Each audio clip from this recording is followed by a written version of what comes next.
जाइले ब्यूटी बढ़ाइले लइकन से खर्चा हम करवाइले। कैसे चले की कार्ड फुल व्यवस्था बा हो।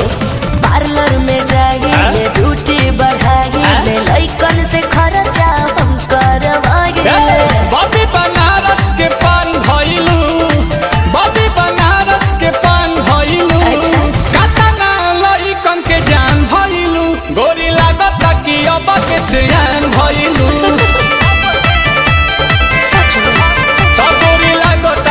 बगे से आन भइलू।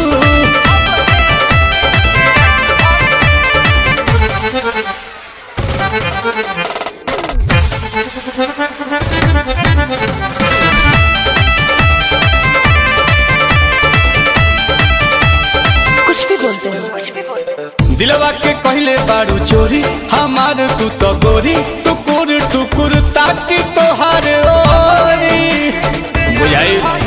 लेकोमी के लिपस्टिक लगाइले, लोटस के फेशियल कराइले। एही से अजोरिया के चांद भइलू, एही से अजोरिया के चांद भइलू, कातना लइकन के जान भइलू, गोरी लागत कि अब के सियान भइलू।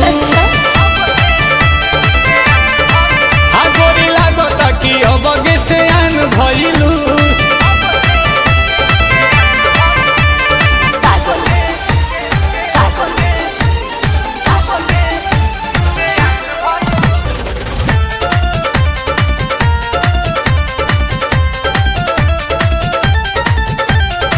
पहले बारांड बाड़ू गुची, करेलू बात ऊंची, बवाल बाटी मांड तहार बूची।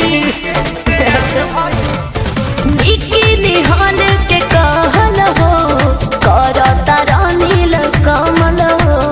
जोहरी हीरा के खान भइलू, जोहरी हीरा के खान भइलू, कतना लहिकन के जान भइलू, गोरी लागत कि अब के सियान भइलू।